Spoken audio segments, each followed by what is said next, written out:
Le damos un saludo muy especial a los amigos de Global de Medios. Mi nombre es Mónica Grimaldos y en el momento de hoy nos encontramos con un invitado con altura. Bienvenido, Juan Grimaldos.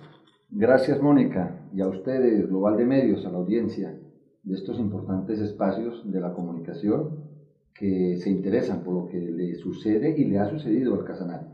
Bueno, para recordarle a nuestros televidentes que Juan Grimaldos es integrante de la Academia de Historia de Casanare, por eso en el momento de hoy nos va a contar o nos va a dar como un poquito más de conocimiento acerca del génesis o el origen del Yopal, ciudad conocida. ¿Por qué este nombre?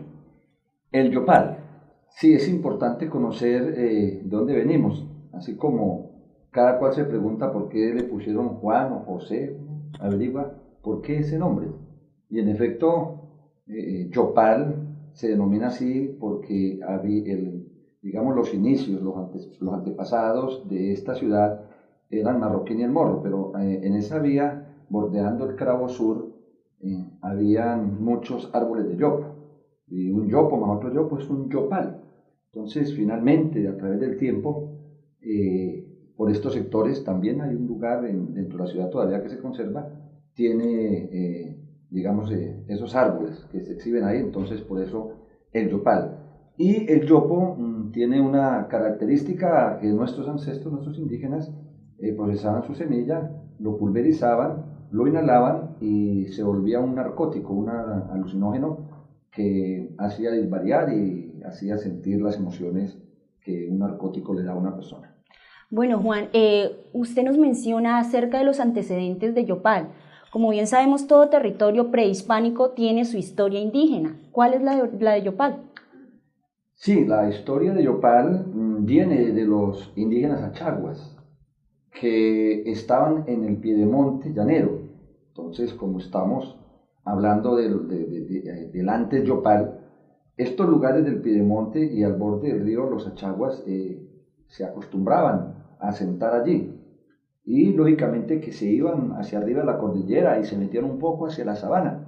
Entonces los achaguas era esa población que nos antecedió como primitivos y que tenían características como la de ser pasivos, ser dóciles, ser obedientes, pero también con el cruce de raza, digamos el cruce con los indígenas santanderianos, con el tiempo también se volvieron algo belicosos, algo defensivos. Y eso podría ser como el antecedente de la cultura del llanero, que en este momento pues es templado, o ¿cómo podríamos explicar esa parte? Sí, que se llamamos recio aquí en los llanos, ¿no?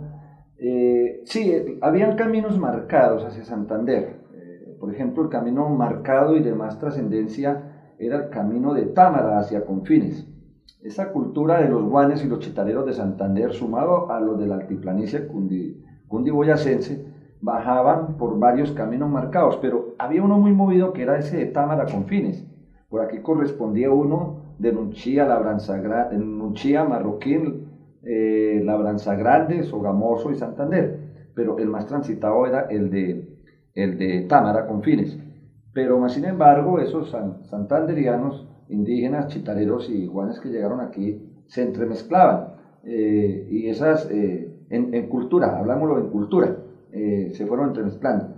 Ya el llanero como tal viene de ese cruce de esos indígenas con los negros que trajeron cuando ya iban a acabarse los indígenas debido a la persecución, a las matanzas que cometieron los españoles. Entonces traen negros para ayudar en el trabajo, negros que venían de Venezuela pero traídos de África. Entonces ese cruce de indígenas, negros y los blancos, que son los europeos o los conquistadores, dan esa raza llanera que tenemos hoy en día. Bueno, ya que usted menciona a los españoles y esta etapa de la conquista, como bien sabemos, la religión ha sido como que ese brazo que ha dejado pues la dominación de todas esas culturas indígenas. Y pues los jesuitas ha sido una de las comunidades que más ha tenido relación con el trabajo de los indígenas, o más y mejor han tenido como esa convivencia con ellos. ¿Cómo fue la convivencia en ese territorio? Bueno, los indígenas en principio fueron avasallados por los españoles en una explotación inmisericordia, con una violación de derechos humanos cuando eso no se hablaba, se protegía al indígena. Entonces los españoles, los alemanes, todos los que invadieron todo este territorio americano fue a sangre y fuego, reprimiendo. Entonces, habían unos curas que vinieron en principio con los españoles, con los conquistadores, que después fueron, digámoslo así, reemplazados por la comunidad jesuita, una comunidad que tenía una economía definida de una forma de tratar mejor a los indígenas, desarrollando la economía desde la talabartería, desde la hechura de tejas, desde el manejo del ganado, desde el manejo del cuero, etc. Entonces, esos indígenas fueron, digamos, más dóciles a los jesuitas, y los jesuitas tuvieron un desarrollo muy grande en estos espacios de los llanos orientales que hay que tener en cuenta. Bueno, conociendo un poquito más el antecedente de Marroquín y el Morro, ¿cómo realmente nace Yopal? Ok. Los jesuitas, como venía hablando, tenían varias haciendas en los llanos orientales.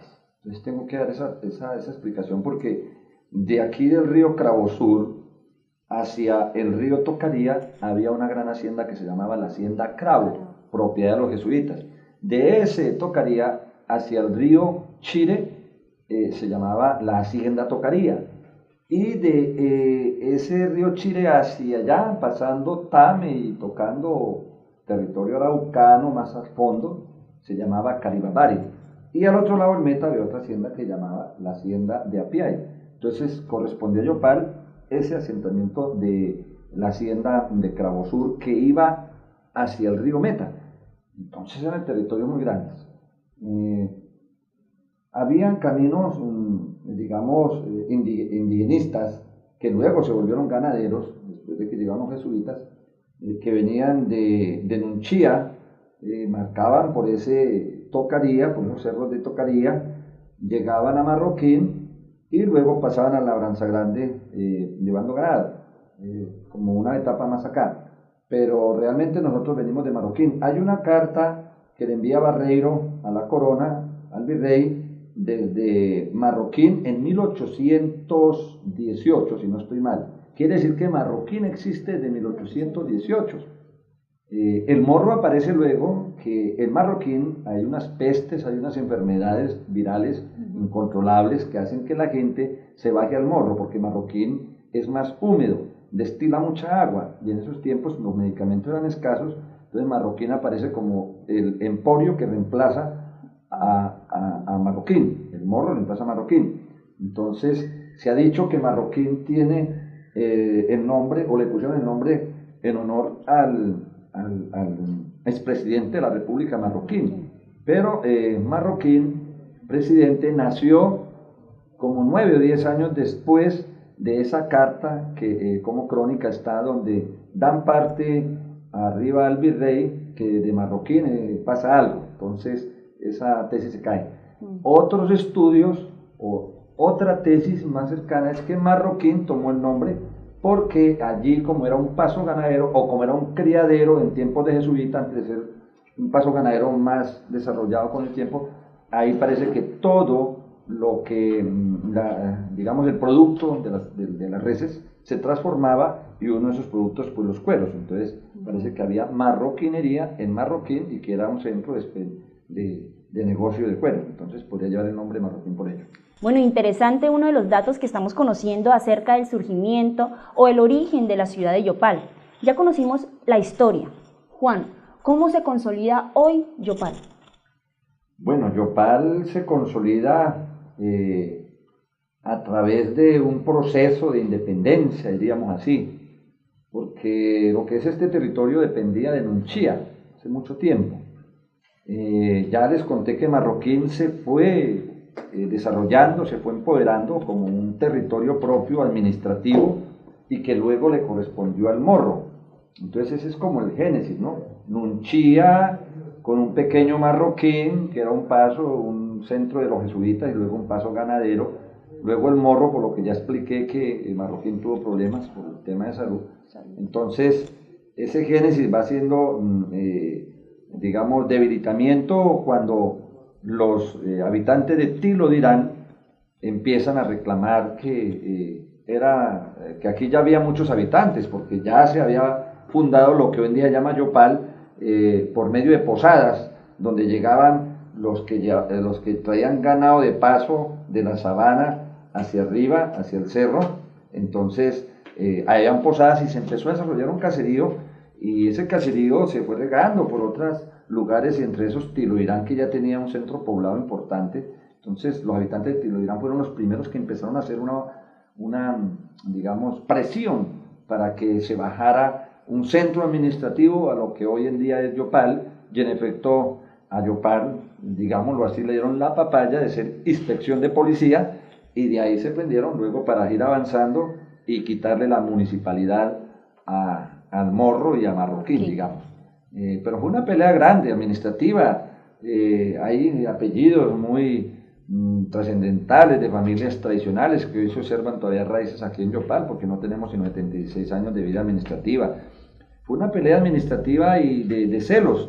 Los habitantes del Morro, digamos, hicieron revolución para no dejar traer la documentación del Morro hacia Yopal. Tocó traer un piquete de ejército o de policía desde Tuna para salvaguardar el archivo, digamos, concertar con los ciudadanos del Morro para poderlo traer a esa nueva, digamos, jurisdicción, a esa nueva capital, a ese nuevo territorio administrativo hoy llamado Yopal. Bueno, ya conociendo lo que fue, lo que es, y teniendo un poquito el contexto de lo que en este momento se está sucediendo en la ciudad de Yopal, ¿cómo será el Yopal de mañana? Bueno, Yopal hay que decir que tiene un desarrollo acelerado hace unos 30 años. Pasó de ser un caserío a ser un poblado grande. Yo creo que hasta el año 85 hay un lento desarrollo de Yopal. Cuando aparece la industria petrolera, ya con unos albores por allí en Orocué, por allí en Tauramena, entonces empieza a ver esta capital más movida, a moverse más la economía. Ya hay aeropuertos alternos como el de Támara, como el de mismo Orocué, que empiezan a hacer fluir, sobre todo el de Orocué, ese tránsito de la industria petrolera hacia acá, y empieza a transformarse como ciudad. El petróleo indudablemente volvió a Yopal una señorita, que era una niña, y esa industria petrolera la considero yo como una etapa de volver a una señorita ciudad. Y luego ya en la cúspide del petróleo, ya cuando aparece Cusiana, cuando aparece el boom de los centros comerciales, cuando aparece la semaforización, cuando aparecen canales de televisión, cuando aparecen todo este desarrollo de comunicaciones, lógicamente que empezamos a ver una ciudad señora, una ciudad madura, castigada en la actualidad pues con la economía, porque está parada la economía, porque ya sabemos el efecto de los precios del petróleo, cómo han incidido en la estabilidad económica del departamento. Pero Yopal resiste, Yopal es comercial, Yopal se está preparando para el turismo sobre todo, va a ser un turismo religioso, va a haber un turismo histórico, un turismo literario, sobre todo también el turismo natural o ecológico. Son líneas que se están moviendo fuerte, que a través de las administraciones actuales, a gobernación y alcaldía, están haciendo esfuerzos, ingentes esfuerzos para poder desarrollar esa línea que sería la solución por este momento. Se futura de pronto el desarrollo de la agroindustria, que movería también la capital de cierta manera, pero esto de la agroindustria a través de la ley Sidres, del gobierno que hoy se está despidiendo, en estos días se está despidiendo, el gobierno de Santos está por decirse qué va a pasar con la ley Sidres, qué va a pasar con la agroindustria, que en verbo y gracia sería la palma, sería el sorgo, sería la caña, y eso cambiaría un poco el panorama inclusive cultural, el panorama artístico inclusive, daría un cambio a lo que queda todavía de los llanos orientales como ese emporio que conocimos algunos que llegamos aquí hace unas 3 décadas. Bueno, para recordarle a nuestros televidentes que en estos momentos nos acompañó Juan de la Rosa Grimaldos Barajas, un guate allanerado, como pueden decir por ahí, recordando que nuestro amigo es santanderiano y hace ya muchos años ya se pues acopló o se arraigó a nuestro territorio llanero y ya tiene una hija un poquito ya grandecita que también es orocueseña. Entonces nos damos la despedida. Muchísimas gracias, Juan, por la compañía y por contarnos un poquito más de la historia que muchos no conocíamos. Sí, historias que muchos no conocen, hay algunos que no la conocen y no tienen la oportunidad, como me ha dado Global de Medios, de contarla. Y ojalá todos los medios de comunicación tuvieran esa pertenencia a Global Medios, de decir a los casandeños de dónde venimos, a los yopaleños de dónde venimos. Ojalá en cada municipio nos dieran esta oportunidad, porque conocemos la historia de cada municipio. Y sí, un guate allanerado se le dice a los que no somos llaneros, vinimos del interior, soy santanderiano, llegué en la década del 90 del siglo pasado, eso suena como duro, acá, y tengo una hija orocueseña que es usted, Mónica, y que me está entrevistando, entonces eso también es como la sorpresa de este programa.